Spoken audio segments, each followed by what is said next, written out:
Good evening, and welcome to Taft's High School production of Hello, Dolly.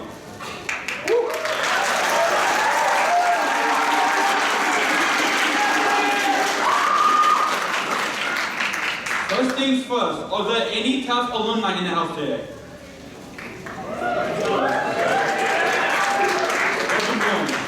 Next things next. Do we have any active or former military members, first responders, or other emergency personnel here today? Please stand or raise your hand so we can acknowledge and thank you for your services.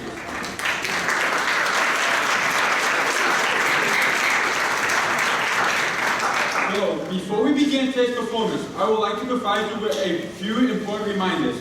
If you have not already done so, please take a moment to silence your phone or silence any electronic devices you may have.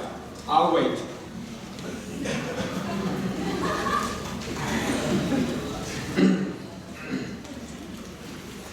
Thank you.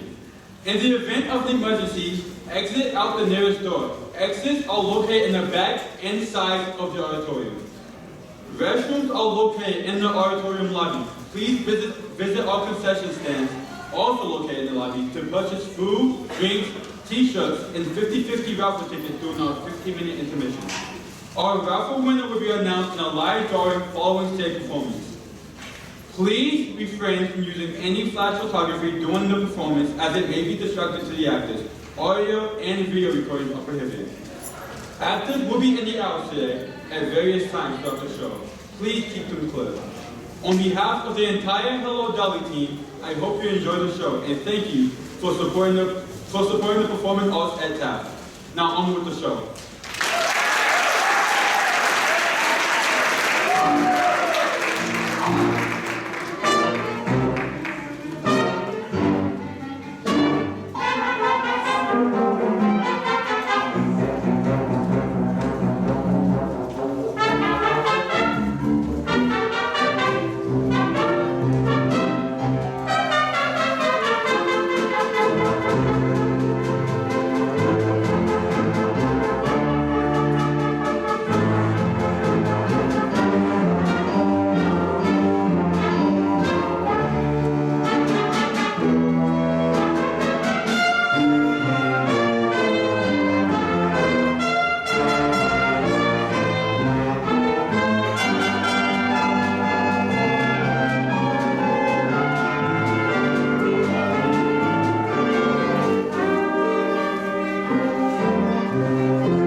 excellent family, introduced under the most respectable conditions, in an act of elegance and refinement.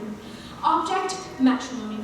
Unfortunately, I won't be able to offer you my usual lightning service today, as I have a previous appointment in Yonkers, New York, arranging the second marriage of Mr. Horace Vandergilder, the well-known half-a-millionaire.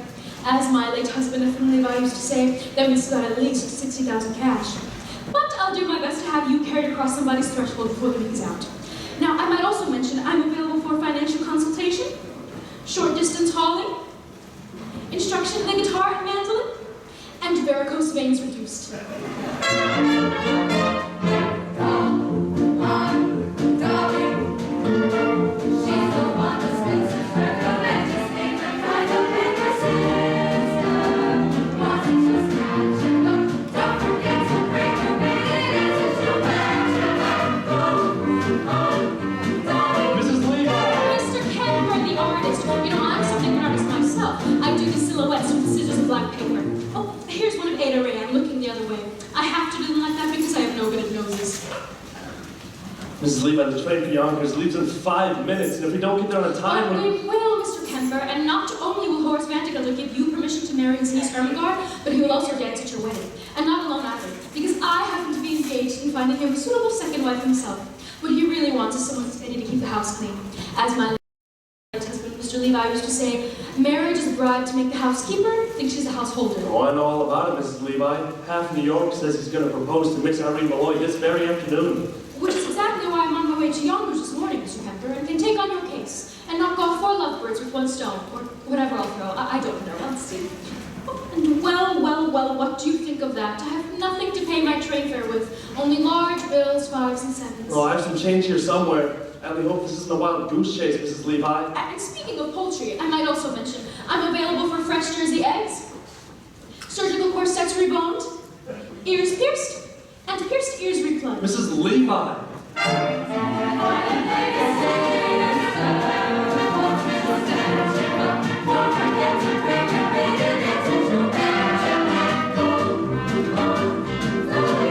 me, Mrs. Levi, what's all of this for you? A living, Mr. Kemper. Some people paint, some sew. I meddle. I have always been a woman who arranges things for the pleasure and the profit it derives.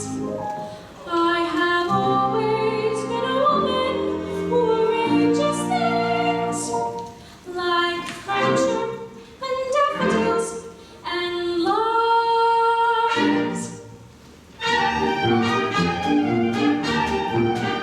When a man with a timid tongue meets a girl with a diffident air, why should the torture preachers beat around the bush when heaven knows Mother Nature always needs a little push? So I put my hand in here, I put my hand in there, and a girl over 6'3" loves a man who comes down to her ear. Surely it's obvious she'll never be seduced to some console, common sense to give her bow a little boost. So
on board.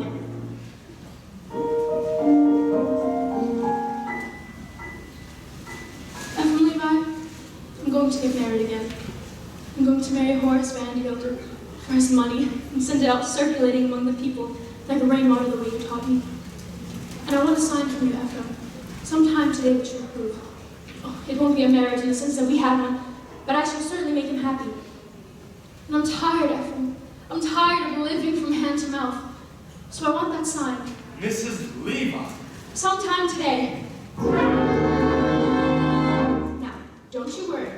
We'll make that train. We'll get to Yonkers. You'll marry Ermengarde. Just leave everything to me. For when my little pinky wiggles, some young maiden gets the giggles, and I make my knuckles active, my faces so attractive. When I use my index digit, then it will begin to fidget. When I go to my mood, the words you read so soft. I will tell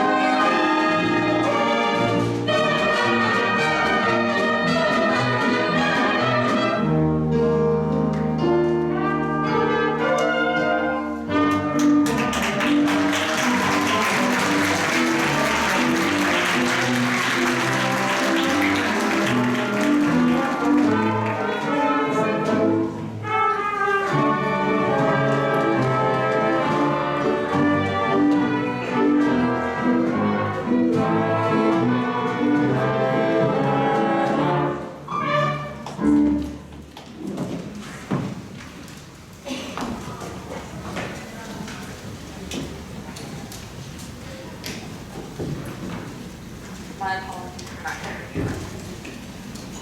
Damn! How could I be expected to play Yonkers? My Yonkers, with all that bellowing in my ear. And I say you're too young to be in love with anybody. Here, take this. I'm not too young. I'm 17.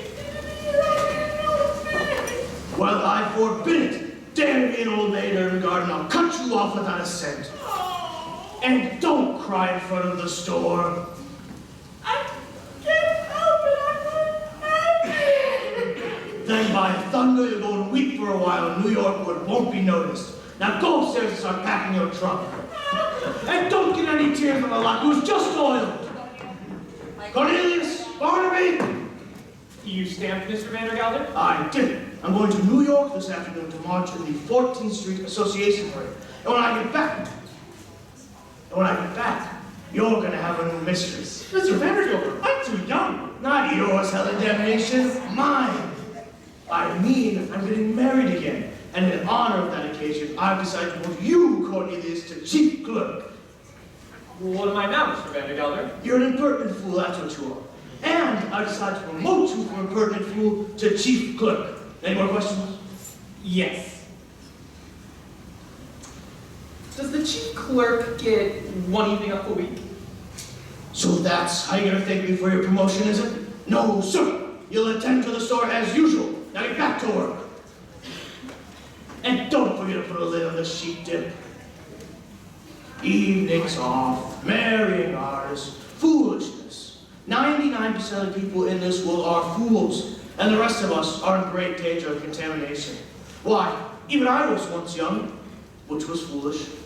I got married, which was foolish.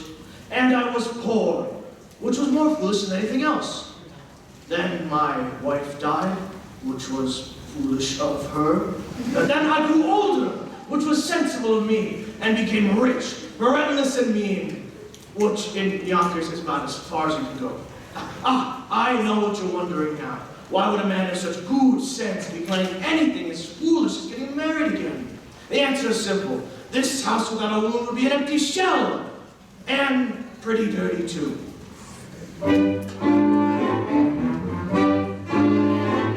It takes a woman all powdered and pink to joyously clean out the drain in the sink. And it takes an angel with long golden lashes and soft-dressed fingers for dumping the ashes. Yes, it takes a woman, a dainty woman, a sweetheart, a mistress, a wife. Oh yes, it takes a woman, a bright young woman, to bring you the sweet things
shoveled the ice and lovingly set out the traps for the mice. She's a joy and treasure, for practically speaking. So who can you turn when the plumbing is leaking? To that dainty woman, that fragile woman, that sweetheart, that mistress, that wife. Oh yes, it takes a woman, A husky woman to bring you the sweet things in life. Oh yes, it takes a woman, a dainty woman, a sweetheart, a mistress, a wife. Oh yes, it takes a woman, a fragile woman, to bring you the sweet things in life.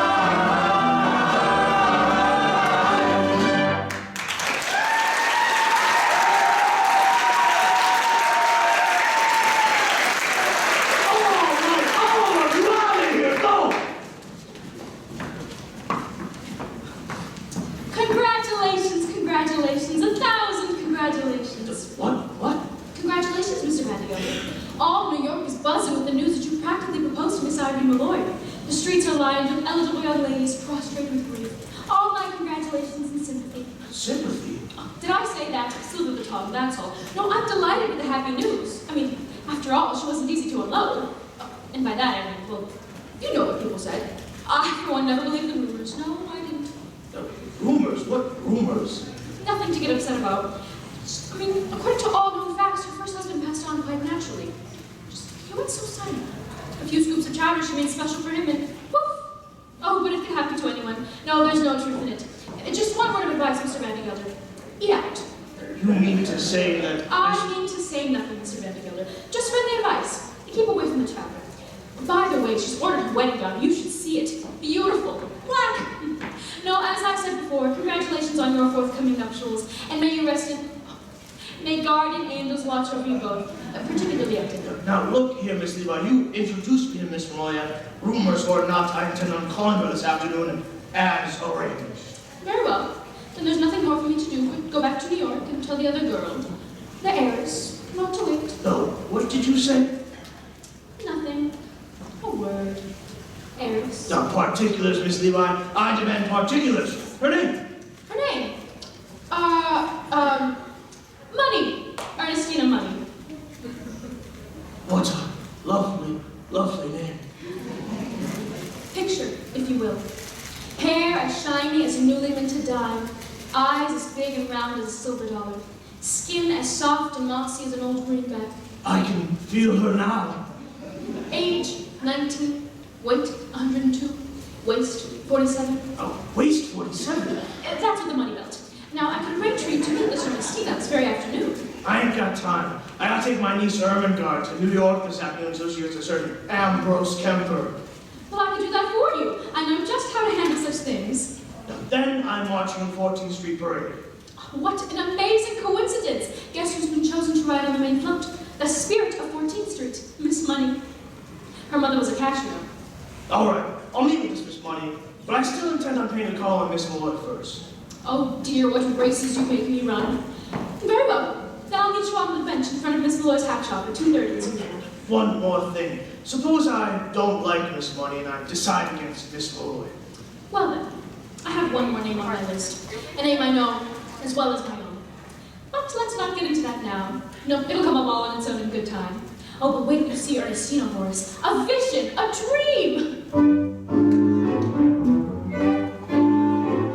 It takes a woman all powdered and pink to joyously clean out the drain in the sink. And it takes an angel with long golden lashes and soft twisted fingers for dumping the ashes.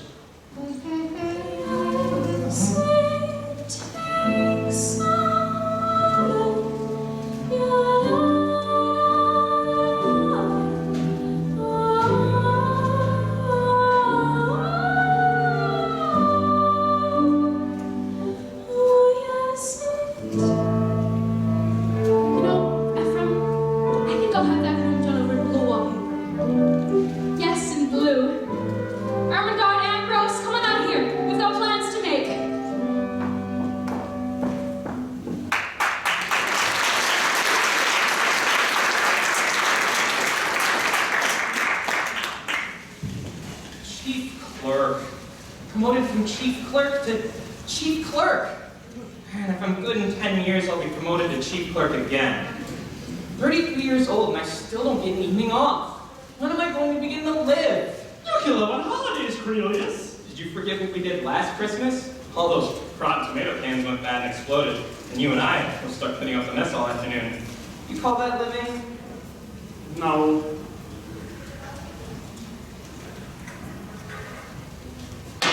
Barnaby, you and I are going to New York. You mean close the store? We'll have to. Cornelius, we can't. We'll have to. Some more rotten tomato cans are going to explode. Holy kenosis, how do you know? I'm gonna light this candle under them. That's how I know. It'll make such a smell, customers won't be able to come inside for 24 hours. That'll get us an evening off. We're going to New York, Barnaby, and we're gonna live. We're gonna spend our money. We're gonna have a good meal. We're going to be in danger. We're going to be arrested. Holy goodness! And one more thing. We're both not coming back to Yonkers till we've each kissed a girl. You can't do that. You don't know any girls. I'm 33 years old. I gotta begin sometime. I'm only 17, Cornelius.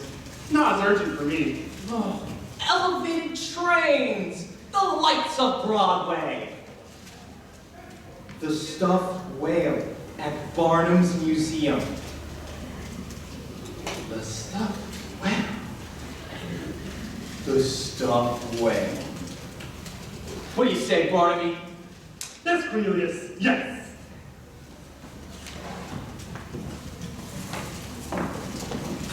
And now the first thing to do is make you financially independent. I know I'll find you a job. Can you dance? I'm an artist, Mrs. Levi. I paint. Well then, my card. Mrs. Dolly Levi.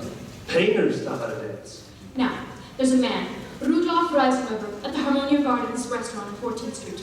I'll give you a note and I'll see if he can't have you both enter the poker contest tonight. The prize is a week's engagement and a solid gold cup. Oh, the cups we won at Vermont. Now hold on, Mrs. Levi. No fiancé of mine is going to set foot in the cafe. And I don't mind saying that I'm surprised you have acquaintances in a place like that. Not acquaintances, Mr. Pepper. Friends. Dear friends from days gone by. My late husband and from Levi believed in life at any place he could find it. Yes, cafes, ballrooms, even theaters. Why, even when times were bad, every Saturday night like clockwork down those stairs at the Harmonia Gardens became everything. Oh, it's all very well to come down like clockwork, Mrs. Levi. But you're asking Ermengarde to work there. It's the only way to show a horse fan together. We mean business. Now, you two go down to the Harmonia Gardens restaurant tonight and run into Rudolph and incidentally tell him that Dolly's coming back and that I want a table for two and a chicken for 8 o'clock. The darn roast right, Cornelius. The whole cow smells on top. Not too close, on the rate of burst. Holy kenosis! I smell from here! Let's get dressed, Barnaby. We're going to New York. Out there, there's a world outside of the Yonkers. Way out there beyond this slick town, Barnaby. There's a slick town, Barnaby. Out there, full of shine and full of sparkle. Close your eyes and see it glisten, Barnaby. Listen, Barnaby.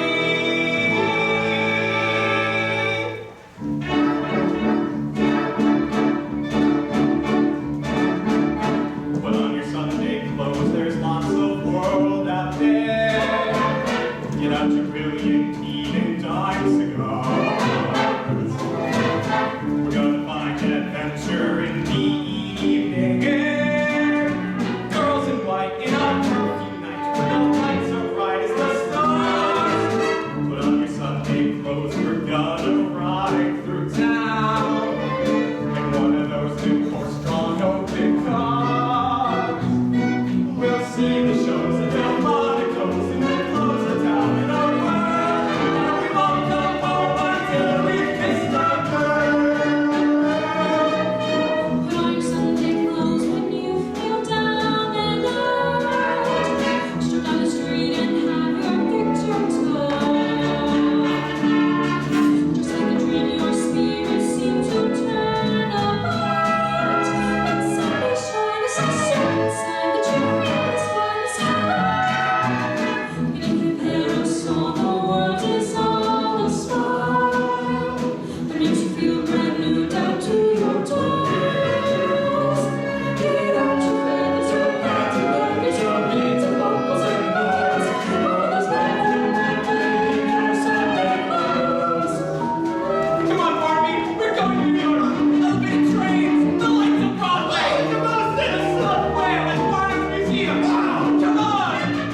Oh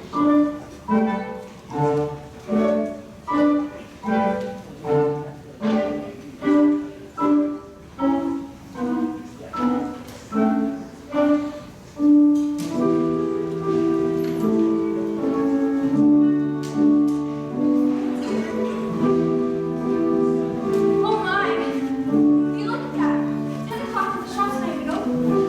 It's almost about a pending marriage, I tell you. What marriage? Oh, I thought you knew. Why, the marriage Mrs. Levi is arranging between Mr. Horace Vandergelder, the well-known youngest half millionaire, and my employer and friend, Mrs. Irene Monroe. Although, if you ask me, he'd never take place of her late husband, Mr. Peter Moore. May he rest in peace wherever he is. I'm not sure. He was a caution, you know. Oh, it's all too much. Those late husbands, new marriages, on top of everything else. Miss Mortimer, turning this hat for the 3rd time. Same old story. Cherries and feathers she wants. Cherries and feathers to catch a bow, I suppose. Although, if you ask me, she'd be better with a nice heavy veil. I told her ribbons down her back is what we'd be wearing this summer if we want to catch a gentleman's eye. But she'd have none of it. Cherries and feathers she wants. On today of all days, when that poor, dear, sweet Mrs. Malloy has enough on her mind, what with... With what, Minnie? With the door! It's stuck. It's stuck, then push.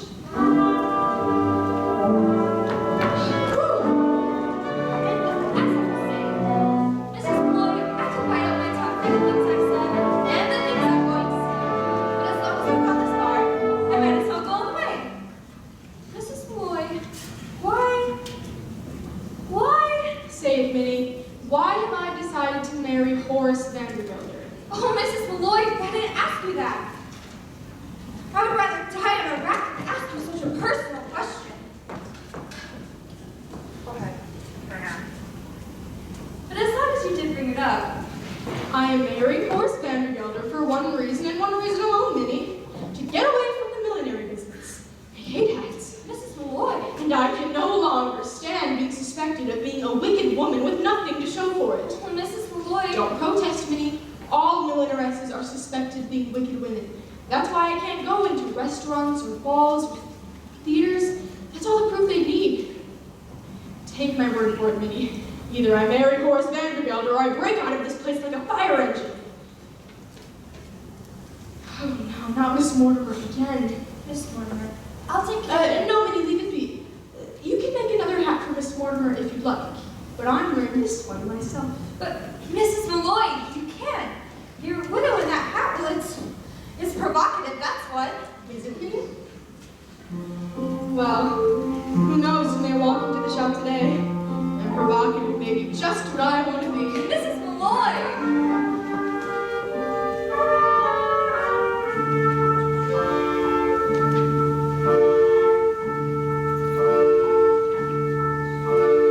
I'll be wearing ribbons down my back this summer, blue and green and streaming in the air.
not.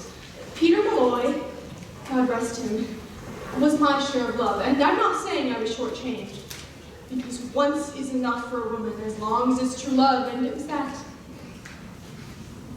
Minnie, look, there's two men staring in the shop. Men? Why, I do believe they mean to come in here. Men? In the shop? Oh, Mrs. Malloy, what shall we do? Do? Why, flirt with them, of course. I'll give you the short one. Mrs. Malloy, quit all that talk about love. Love enough I've had, Minnie. It's a bit of an adventure I could do with now. We'll get them all heated up and then drop them cold. It'll be good practice for married life. But now you go into the workroom. I know of some ways we can perk up our appearances. And besides, a bit of a wait will only make them nervous and easier for us too. If you say vampire, I'll scream. Vampire!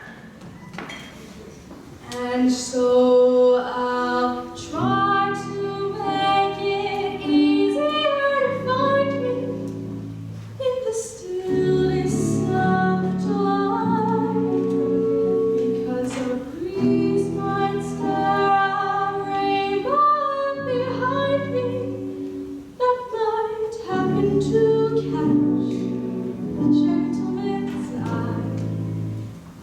Oh, Minnie, we'll get an adventure out of this yet.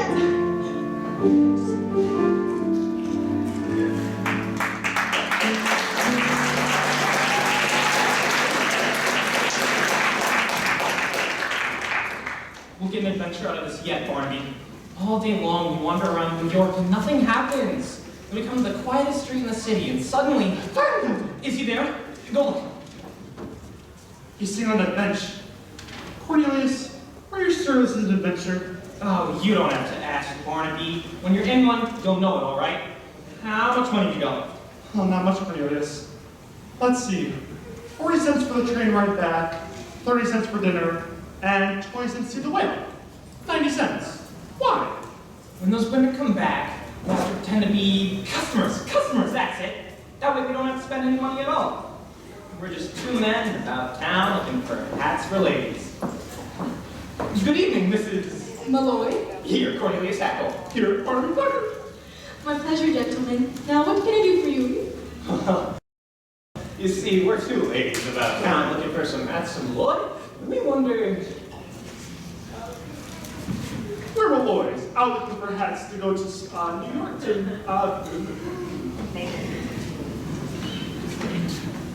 We're looking for a hat.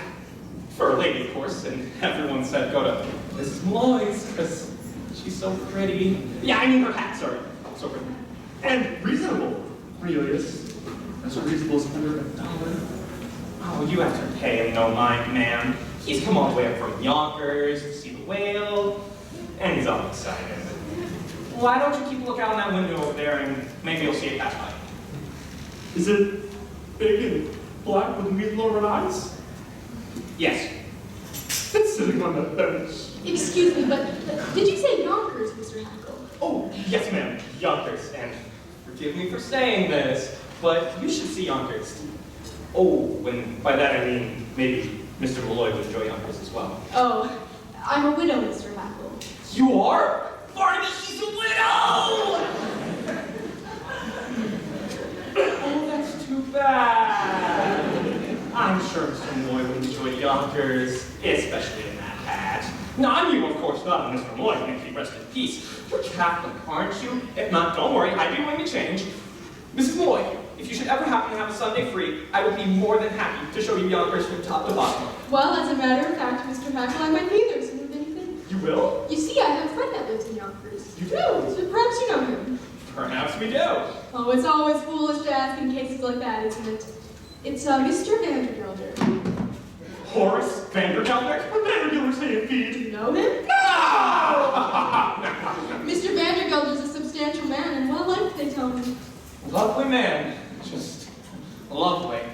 He's got one fault, though. He's hard as nails. Cornelius, I think. Now, I wonder if your friend might like this one. Look out! Excuse us. Gentlemen, what are you doing? Please help us, Mrs. Malloy. Come out of there this minute! Where's it as can be, Miss Malloy? Well, really, Mr. Hackle, Mr. Tucker, I insist that you both come out of there or I will be forced to... Mr. Vandergelder! Miss Lloyd. I don't suppose Dolly is here, is she? She was to meet me on that bench 10 minutes ago. She's come looking for me if she comes. When I make an appointment, I like the people to be on time. Here, a gift for you. Chocolate-covered peanuts, unshelled. That's the expensive kind. Did I just see you talking with two men? Men? Mr. Vanderbilt, what would men be doing in the ladies' hat shop? Well, now let's go back into my workroom. I'm so anxious for you to see it. I saw it last week. So you did. Well, Mr. Vanderbilt, what's new with the hay business? I hear you have 3 friends, all hard as nails. What on earth are you talking about? Yonkers. I hear it's a beautiful city. And who's been telling you about Yonkers, may I ask? Nobody, a friend. Friend? Well, you see, he told me... A customer, Mr. Vanderbilt, or someone quite well-to-do, as a matter of fact. He was in here, buying hats for ladies. You might even know him, although it's usually silly to ask in cases like that. It's Mr. Cornelius Hackle. Did you say Hackle? Why, yes, I He did. happens to be my head clerk, that's all. Miss Boyle, I demand an explanation. And I'm gonna give it to you. Why shouldn't you know Cornelius Hackle? Everyone in New York knows Cornelius Hackle. He's at the operas and all the fashionable homes. Why, he's at the Harmonia Gardens restaurant 3 times a week. Impossible. He's only got $146.35, and I keep it in my own safe. Who took the horses off of Jenny Lynn's carriage and pulled her through the streets? Cornelius Hackle. And who dressed up as a waiter at the 5th Avenue Hotel and dropped an oyster down Miss Astor's? Oh, I can't say, but it was Cornelius. He's the playboy of New York. It ain't the same man. Oh, Mr. Vandergelder, you're killing me. He's one of the Hackles. They built a canal. What canal? The Erie. Both. Now, Irene, don't deny it. I know you were taken back with him just like everyone else. Dolly, what are you saying? I've only seen him once in my life. Really, Dolly, I don't know about that. Excuse me? Of course.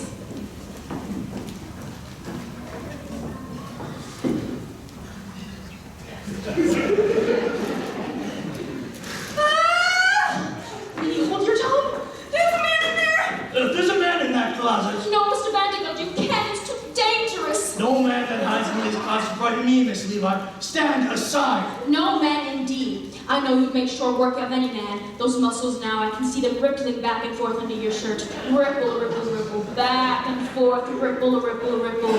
For the last time, Miss Levi, will you stand aside? Stand indeed, Mr. Vandergelder. That's exactly what the law courts want to know when you're accused of entering that closet without a search warrant. I mean, what do you stand for if you don't stand for the law of this red land? I know what I stand for. I stand for motherhood, America, and a hot lunch for orphans. Take off your hat, sir. That cirrhosis flag is passing. Do you see it on the hill at Gettysburg? Beneath that great triumphal arch. If you see your nose shrunken through the graves of wrath, stand up and march, march. Has this not affected you, sir? I came here at 14 years of age and was an immigrant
Vandergilder, there couldn't possibly be men in that closet. Yeah! God bless you. Miss Malloy? All right, Mr. Vandergilder, there is a man in that cupboard. Aha! And under that table. What, the devil? There also happens to be a very simple explanation, but for the present, good afternoon. Good Lord, the whole room is crawling with men. I will never get over it. I take it I'll see you this afternoon, Mr. Vandergilder? You certainly will. At the end of the parade on the main float, the certain young lady. Good day, Miss Malloy.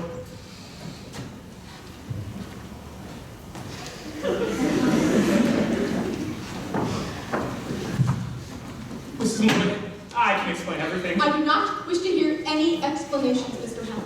Just you and Mr. Tucker do me the pleasure of leaving my shop at once, or I'll send for Officer Gilroy. If you ask me, Irene, calling an officer is letting them off too easy. The law courts, that's where they belong. I've been adding up the legal offenses these two have committed, and believe me, you've got grounds for at least 2 writs, a non-compos mentis, and a garnishee.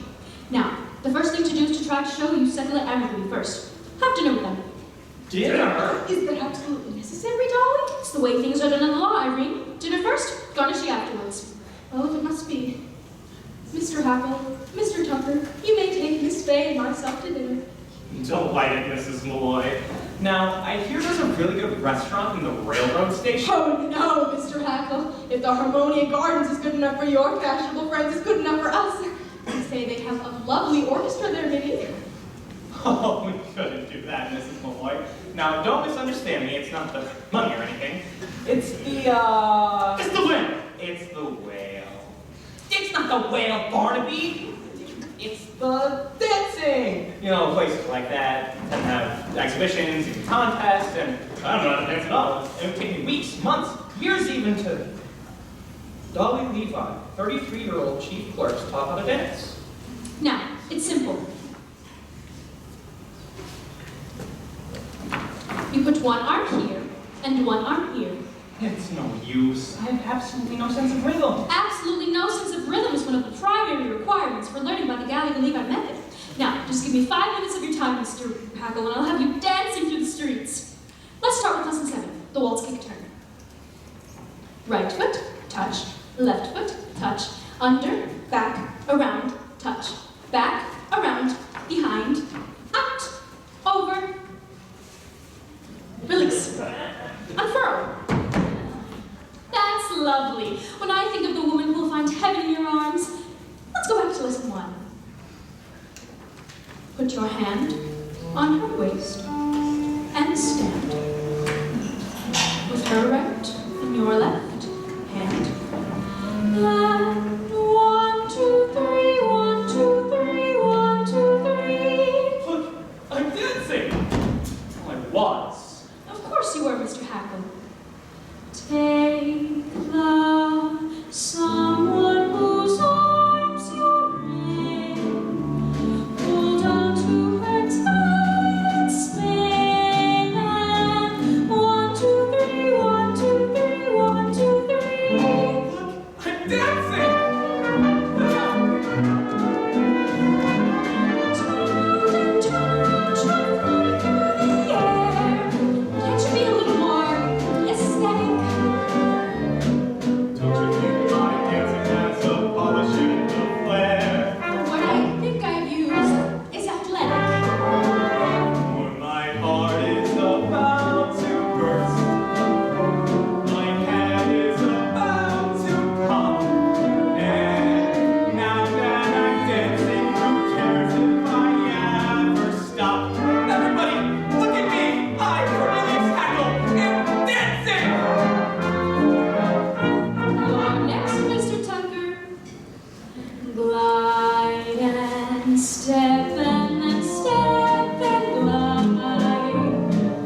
Ephraim, let me go.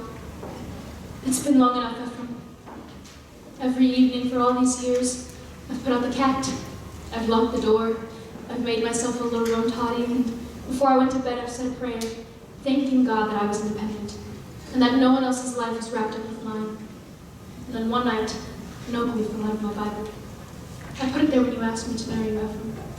A perfectly good oak leaf, but without color and without life. And suddenly I realized that I was just like that oak leaf. For all these years I had not shed one tear, nor had I had the hope that something wonderful would come my way. And so I've decided to rejoin the human race. And Ephraim, I want you to give me away.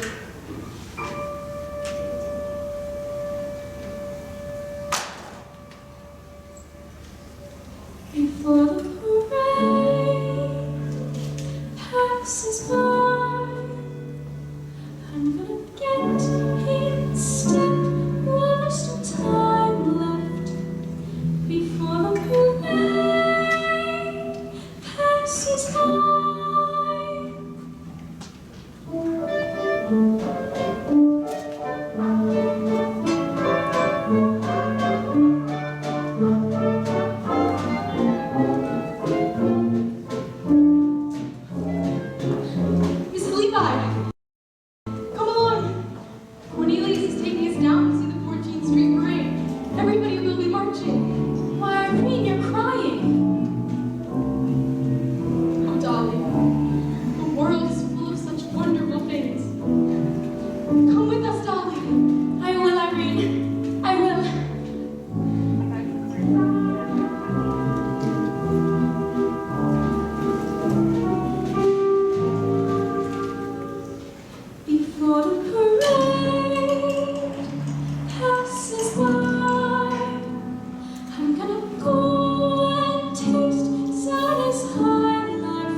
Miss Levi, where is Miss Money? Nothing to get upset about, Horace, and just a last-minute substitution. Miss Money had a sudden urgent business appointment down at the Mint. They ran a little short and she's helping out. But she'll meet you at the Harmonia Gardens restaurant tonight at 8 o'clock. That's the most expensive restaurant in the city. And well, it should be. What food? And the fastest waiters in New York. By the way, I'd like to be a little late, so Miss Money will meet you outside the restaurant. Oh, wait till you see her, Horace. All in buttercup yellow and baby pink shoes, humming an old-fashioned tune. Yes, sweet Rosie O'Grady. You couldn't miss her if you tried. I'll be there, but only because I paid for the introduction. Might as well get my money's worth. But from this point onward, you are hereby discharged as my marriage broker. Is that clear? From this point onward, Dolly Gallagher, you're just a woman like anyone else. Ephraim is as good as mine. I'm gonna raise the roof. I'm gonna carry on. We're going all through all time before the rain passes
who never pay tax. Taxes out. They all go by streetcar. J.P. Morgan, taxes in vain. By all means, street. Imagine, just think.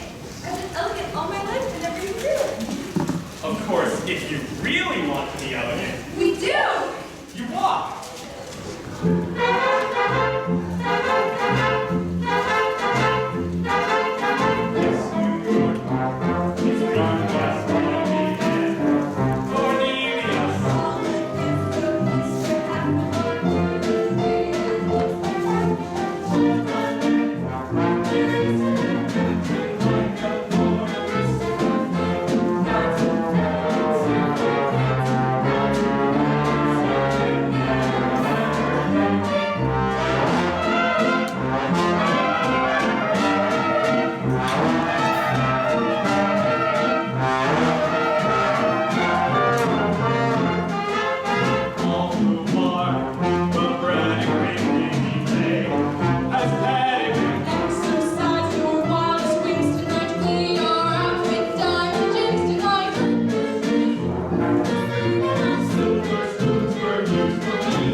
Minnie, look, they're counting their money again.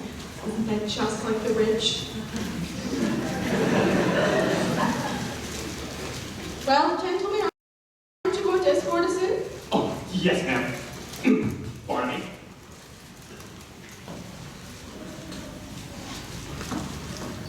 Mrs. Malloy. Yes, Mr. Hackle? Mrs. Malloy, as we start inside, may I... Yes, Mr. Hackle? May I hold your waist? Yes, Mr. Hackle. But I might as well warn you. A corset is a corset.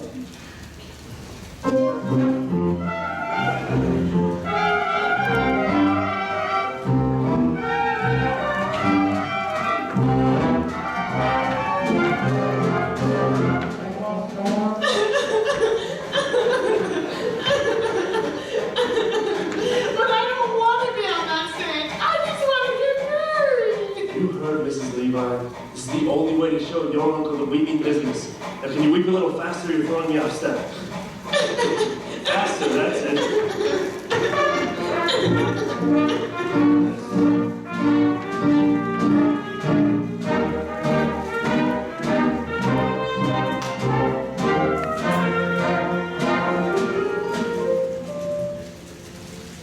Sweet Rosie O'Grady, my sweet little rose.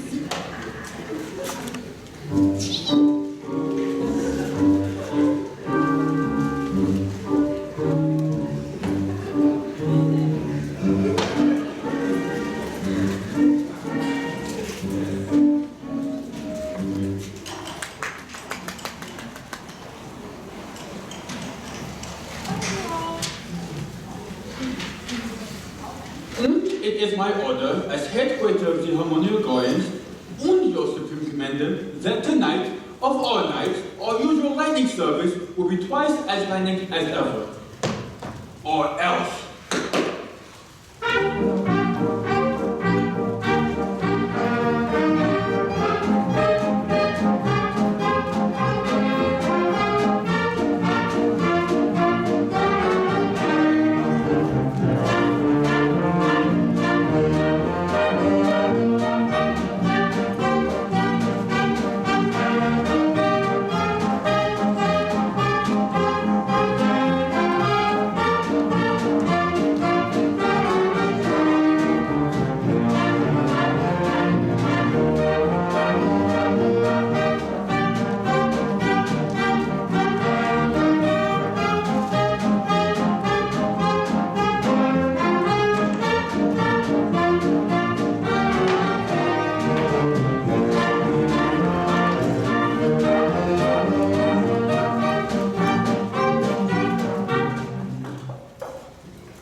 Satisfactory, sir. The private dining room is 2 cost 8 bed more, but they do afford the best routine entertainment. That's all it's left. Are you sure? Count it again. Prepare yourself for a big night, Minnie. We're out with 2 of New York's best-known sports. I was thinking, Cornelius. $1.35. I'll count it. No, don't. We can't afford it. I'm gonna order everything on the menu. Waiter!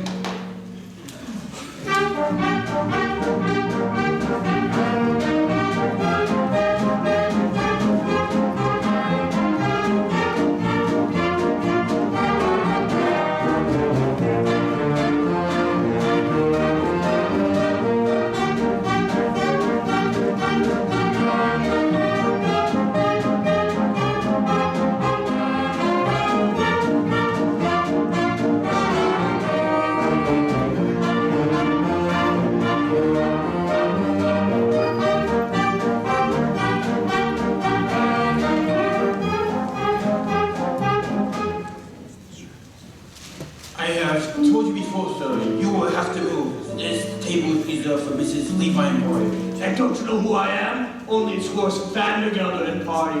She's in my party, I ain't in hers. Mr. Van Gelder, of course. It's just that Miss Levi never mentioned anything about you picking your... Oh, my personal physician. That's a rouge doctor. But Mr. Levi only ordering chicken for 2. Chickens are dear. Un pâté maison, soup dojo, un pain soufflé. Why don't you tell us it's an Oriental establishment? We'll take 2 bowls of rice. Now get out. Now, Miss Money, I understand you keep respectable sums in your belt. $2. Only it's in my garter.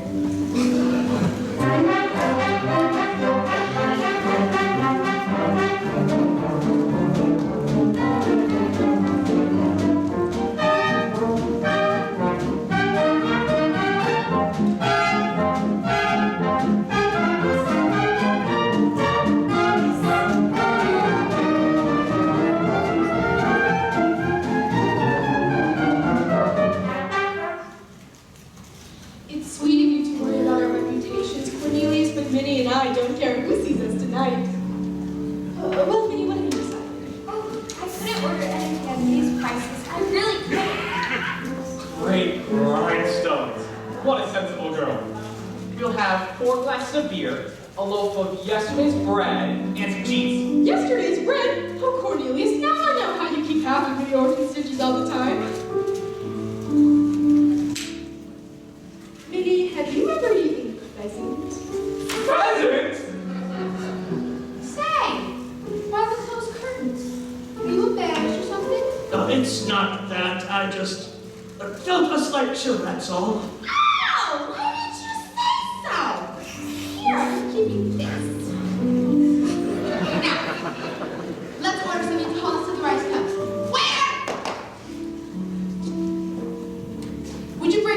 roast dumpling pig with chestnut and oyster stuffing, cheese fondue, and some lady fingers. And now what do you have? Hey, you with the big ears. What are you doing after the show? It's sweet of you to worry about our digestion, Cornelius, but I'm sure the pheasants are fresh. We'll take 4, please, and a nice red wine. Wait a minute. No wine. No wine? Champagne. Champagne! It's a once-in-a-lifetime experience, Barnaby. Champagne and Neapolitan ice cream and hothouse peaches. And Barnaby, go to Bentley or Nickel, tell them to play True Wild Rose.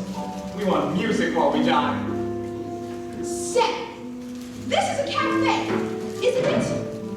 Let's dance. No, the Vandergelders do not dance. We're Presbyterian. All right, I'll dance myself. Give it to Dr. Van, would you? And tell him to play something refined. I'm gonna do that hoochie coochie. All right, Cornelius. I'll send for the band leader, but promise you will order favorites. You wait here, Miss Money. I'll tell them to play a nice waltz. Look, here. Give this to the band leader and tell him to play a waltz. Miss Money! Here's the nickel for the band leader. And 2 more pheasants, please. Cornelius! Look, here, that's my wallet. Miss Money, stop dancing on the table! My wallet? Oh, excuse me. That's my wallet. I know it's mine because all it's in it is 3 dimes, 2 quarters, a nickel, and a... Cornelius! Cornelius! They say 2 pheasants, 3, 4. Thanks for the house. Who cares? You never see the whale. I'll buy my own. Sir! What's this? Shouting? How many times have I told you not to shout, boy? Since the harmony of Dawn's restaurant, not one of those. Sir, she's here, the lady. What? Are you sure, boy? Just like you told me, sir, 8 o'clock in the nose. I'll pose a carriage and now steps a tall lady with bright red hair and the biggest handbag ever saw. It is! Miss Levi! She's back! Is it true? I heard someone laughing outside the kitchen window and it sounded like the... It is! It's Dolly! Fritz! Tell the band! She'll step down the carriage! We're not gonna shoot, no? It's true, yeah! She'll step down the white and gold carriage built by Sis by Joseph's Golden Homes! Oh, we're not gonna legal taxi yet! Sir, hurry, she's here.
Excuse me, good Dolly.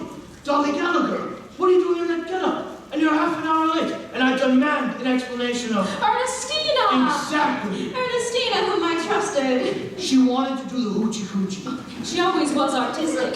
Now, I'm going to have our table moved right down front. There's someone in the dance competition I particularly wanted you to see. Now, don't let's say a little bit about it. I'm as shocked as you are. I can't get a thing. What did you order? What you wanted? A chicken. Now, see here, what's hoochie-coochie? Did you say chicken? Oh, I can't face a chicken. Not a chicken that's a day. Not after what's happened. Then cancel the chicken. And bring a turkey. What are you doing now? Nothing. Just looking the place over. Getting acquainted with the surroundings. That's the problem with you, Dolly. Always wanting to know everything. Always putting your nose in other people's affairs. Anyone who'd married you would get nervous as a cat. What? What's that you're saying? I said anyone who'd married you. Horace Vandergelder, get that idea right out of your head this minute. Understand once and for all that I have no intention of marrying you. I didn't mean that. Well, I certainly hope not. No, you go your way and I'll go mine. I'm not some Irene Malloy whose head can be turned by a few chocolate-covered peanuts. Unshelled. The idea of you even suggesting such a thing. I think you misunderstood. I certainly do hope not. But if I had any intention of marrying again, it would be to a far more pleasure-loving man than you. However, we won't discuss it any longer. The waiter's here with our food. I'll serve Mr. Vandergelder Rudolph. Here's some white meat for you, and some dumplings, light as air they are, and some giblets, very tender, very good for you. Now, as I said before, you go your way and I'll go mine. Start it in the wine. I think you'll feel better at once.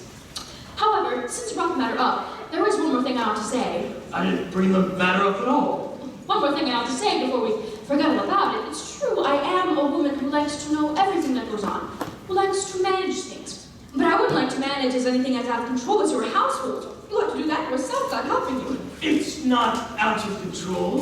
Very well, I won't say another word. Have some beets, Horace. They're good. I don't like beets. That's good. No, a complaining, quarrelsome, friendless soul like you is no sort of companion for me. You salt your beets, and I'll salt mine. Will you stop saying it? I won't say another word. Good. Except this. At your age, Horace, you should enjoy hearing the honest truth. My age. You're always talking about my age.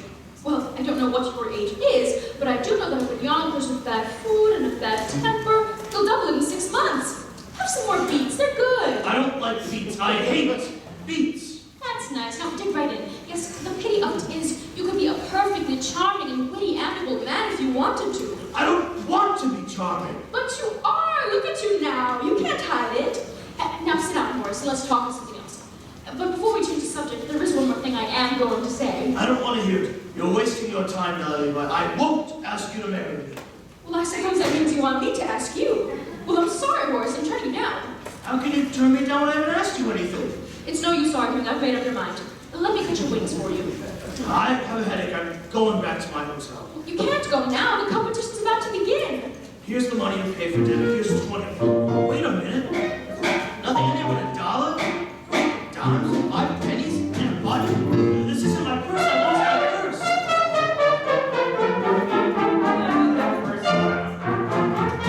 Impossible. I can't imagine without your purse.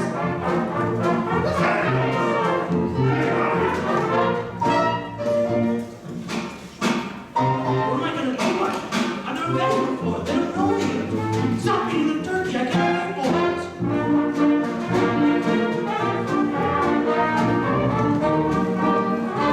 Horace is the latest thing. And there's someone in the dance competition I particularly wanted you to see. We're not moving our table right down front so Mr. Vandergelder can better observe his graceful movements. His name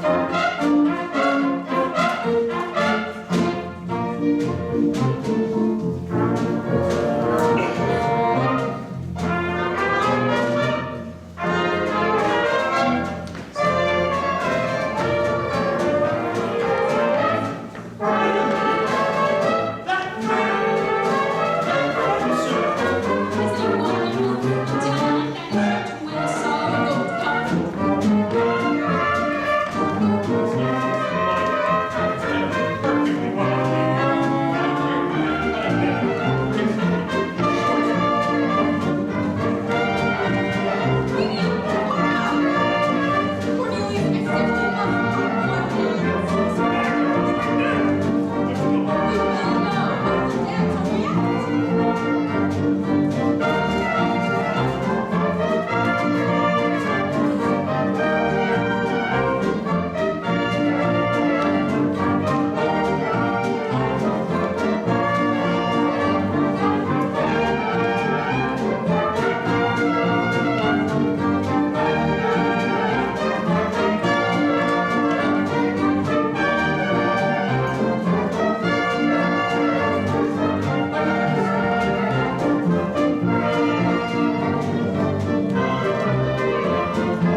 you're doing. What are you up to?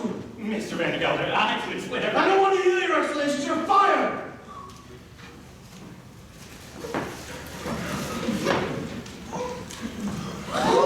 Officer, arrest that man! All right, that's it. You're all under arrest. Get your hands off me!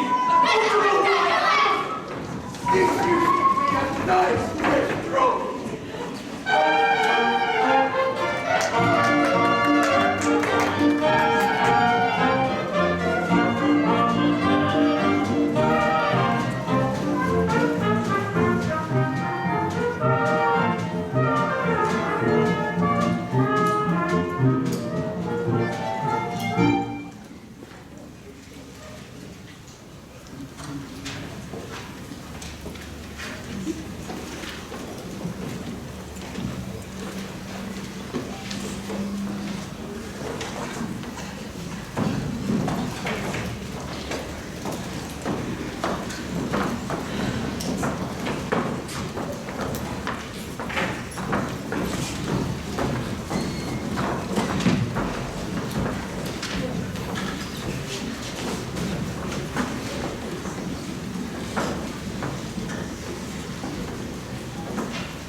That's it. Now, you're all charged with disturbing the peace, inciting to riot, assault and battery, and several other equally serious violations of the law of this city. Is there anyone here to speak in your behalf? I say, is there anyone here to speak in your behalf? Miss Dolly Levi, Counselor at Law. Your Honor, the defense rests. No, there's no need to call witness, ladies and gentlemen. For when I see upon that bench a brow that gleams with honor, a pair of snow-white whiskers that bristle with fair play, and a nose, I ask you to look at that low nose, ladies and gentlemen. A nose that shines in the night like a flaming beacon of justice. Do I turn this way, but Your Honor, so we can get about and look at your beacon? A living symbol of the motto of this great land. E probuscus unum. I ask for freedom from my clients, and a verdict of guilty for the one true culprit. Horace Van Gelder of Yonkers, New York. Dolly? The one man responsible for these grievous charges of willful destruction of private property. A cotton tone, a wicker booth, and a solid gold cup. Cruelty to a poor, unfortunate minor. Would you mind repeating that for us, dear?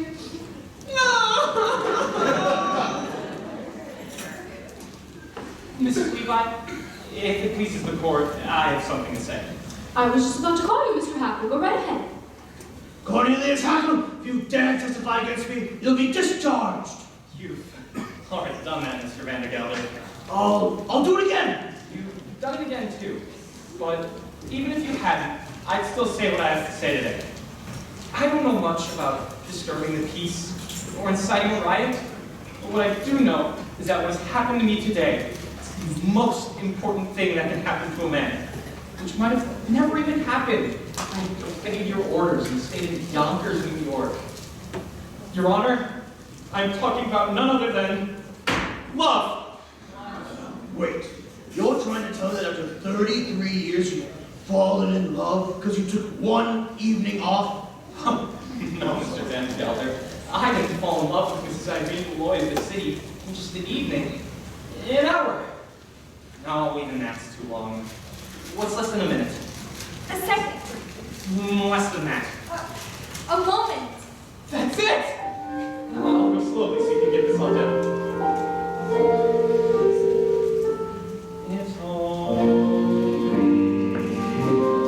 takes a moment.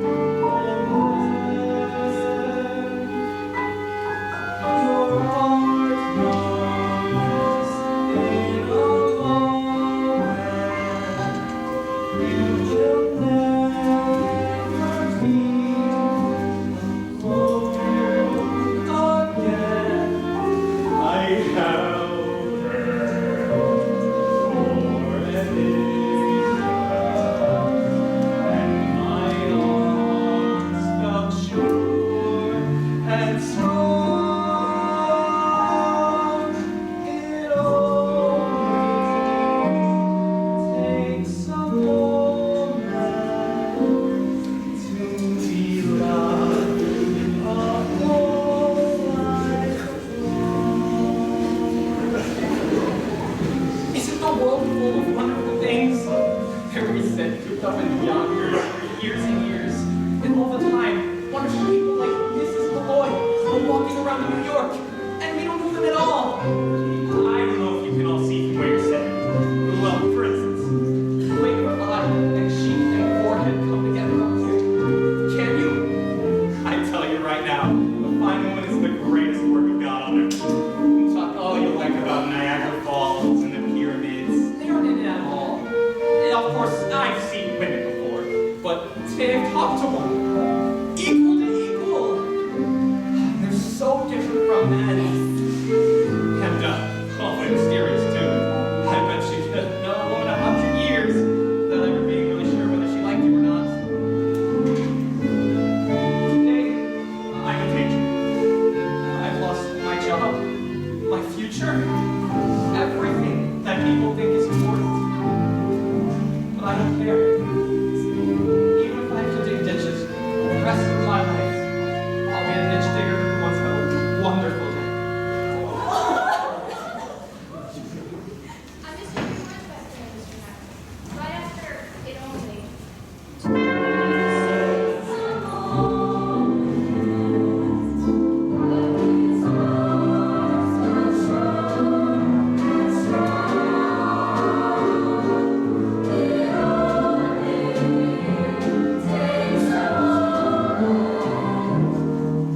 He held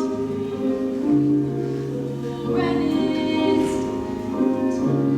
but his arms felt safe, felt strong.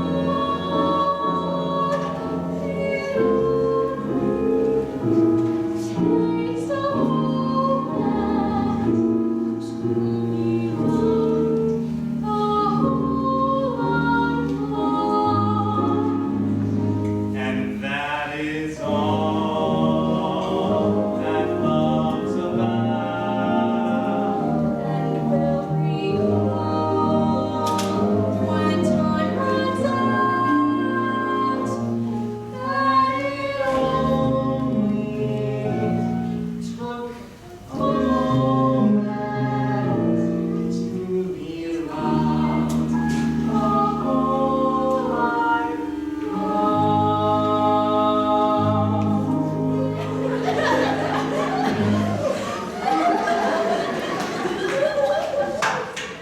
Dismissed! Dismissed! All dismissed! Oh, to the Horace Vanderbilt of young New Yorkers. You're all dismissed. Be free, my children. No, go! Go!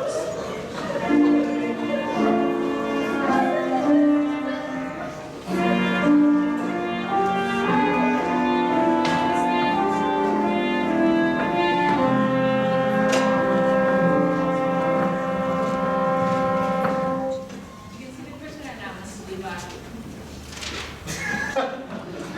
Well, Horace, that's your life. Without niece, without clerk, without bride, and without workers.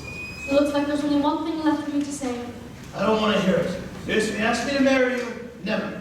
Not if you ask me a million times. Under no circumstances will I ever marry you. Well, that wasn't it at all, Horace. What I was going to say to you was, goodbye. Now, hold on. It's too late, Horace. I failed you. And when a woman fails, there's only one thing left she can say. Wait. But Hey.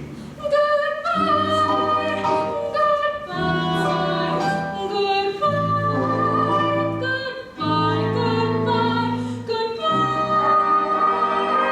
Don't try to stop me, Horace, please.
marrying Dolly Levi. You're the last woman on earth.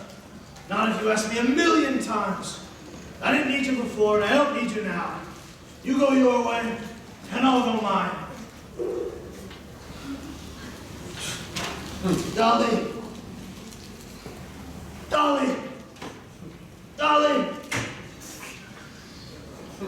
You stamp, Mr. Vandergelder? What? Oh, so it's you, is it, Mr. Hackle, come crawling back, have you? Oh, no, Mr. Vandergelder. I'm here to collect my $146.35. You see, I've decided to go into new business. And since the only business I know is paying fees, I'm opening my own store. And Cornelius has found the perfect location, Mr. Vanderbilt. Right across the street from you. So you think you can compete with Vandergelders, do you? Well, just you try. Another one come crawling, isn't it? What do you want? My back salary. $36.12. You can't do this to me, any of you. I'll go to the courts. I'll get lawyers. Why, Horace Vandergelder, as I live and breathe, you aren't handsome in that outfit. So few men nowadays are brave enough to wear fawn yellow and taupe. Now, I know just what you're going to say. You're not satisfied with Ernestina. Well, there's one more name on my list. But don't let me interrupt you. You were doing something. What were you doing? Getting Cornelius' money, Dolly. $146. And 35 cents. And $36.12 of mine. And the $52.48 my mama left me. 38. 48. If it's money you want, the safe's upstairs.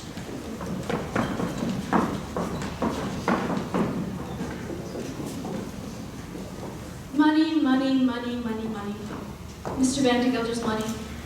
Except for some you walk under. It can kill or cure. Vandergelder never tires of saying that most people in the world are fools, and in a way he's right, isn't he? Himself, Irene, Cornelius, myself. Yes, we're all fools, and we're all in danger of destroying the world in our folly. But the surest way to keep us out of harm is to give us the 4 or 5 human pleasures that are our right in the world. And that takes a little money. The difference between a little money and no money at all is enormous. We can shatter the world. And the difference between a little money and an enormous amount of money is very slight. And that can shatter the world too. It's all in how you use it. As my late husband from Levi used to say, money, pardon the expression, is like manure. It's not worth a thing unless it's spread around, encouraging young things to grow. However, that's the opinion of the second Mrs. Vandergelder. Which reminds me, Ephraim, I'm ready for that sign. What are you waiting for? It goes upstairs. Go. As I was saying, Horace, I found you the ideal wife. I don't want you to find me the ideal wives, Dolly. If I want an ideal wife, I'll find one myself. And I have. And it's you, damn it. Why, Horace? I know I've been a fool with Miss Lloyd, that other woman, but Dolly...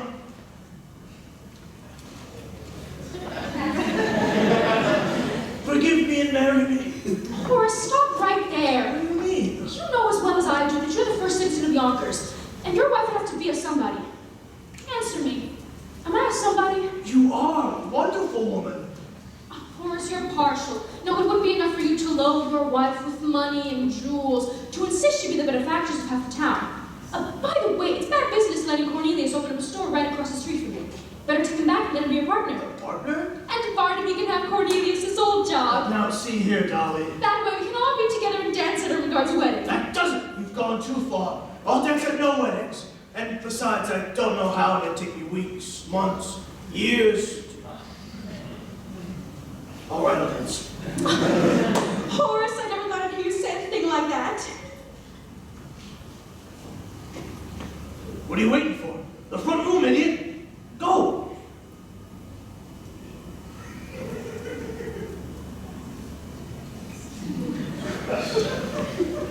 Horace Vandergelder, what is going on up there? Oh, nothing. I just thought I'd go to the front room delivering blue wallpaper.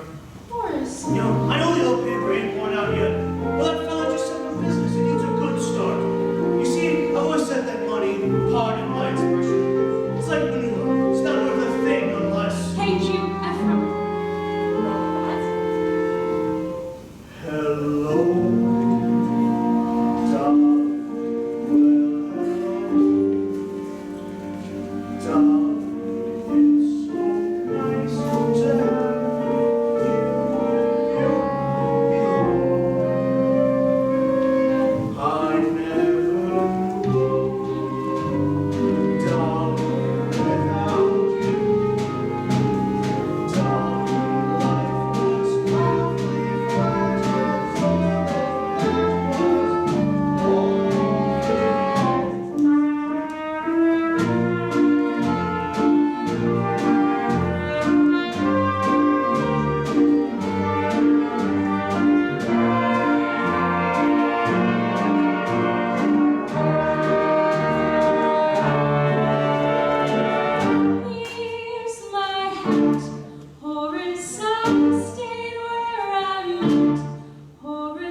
Good evening, welcome.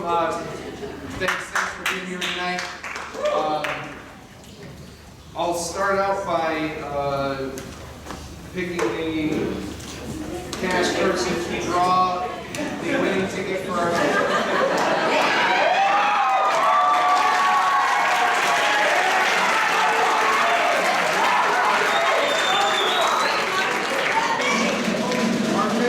raffle this evening brought in a total of $85.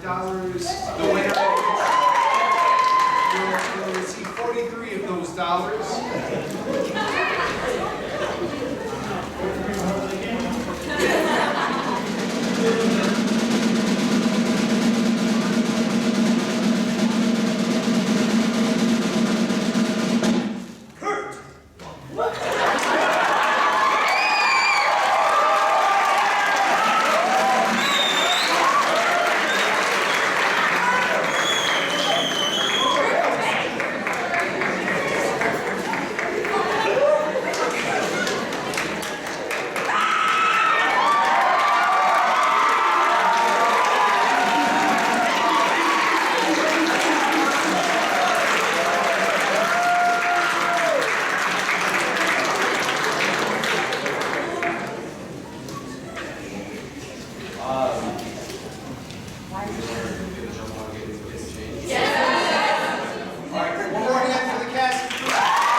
Things I'd like to say before we get you out of here.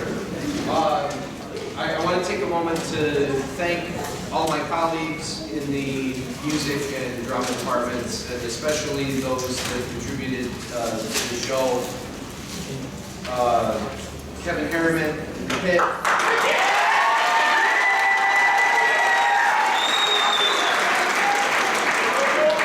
Our vocal director, Katie Foster.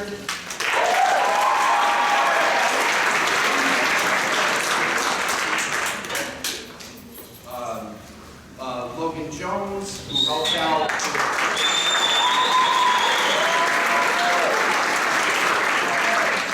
Caitlin Graham, our costumer.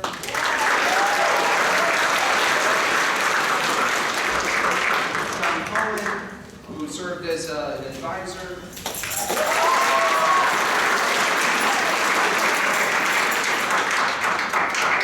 Quentin Nadig, who, along with this theater production classes, helped build our set.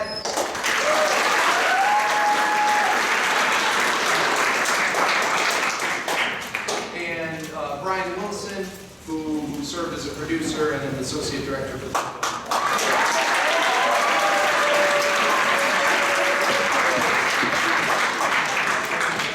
And I hope I didn't leave any names out. If I did, I apologize. I really want to impress upon all of you that this production, it really does take a village to put this on for you. And it really is student driven. Our pit orchestra right here is a student pit orchestra. I want to give them a round of applause.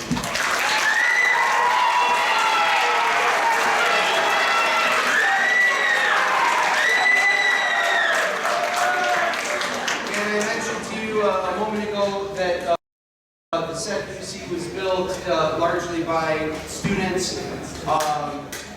Sonia, who was Ermengarde, who played Ermengarde, the crying one, throughout the show. She had a large part in building this and completing this along with her classmates in that particular class. Thank you so much for being here this evening and for supporting the arts here at Taft.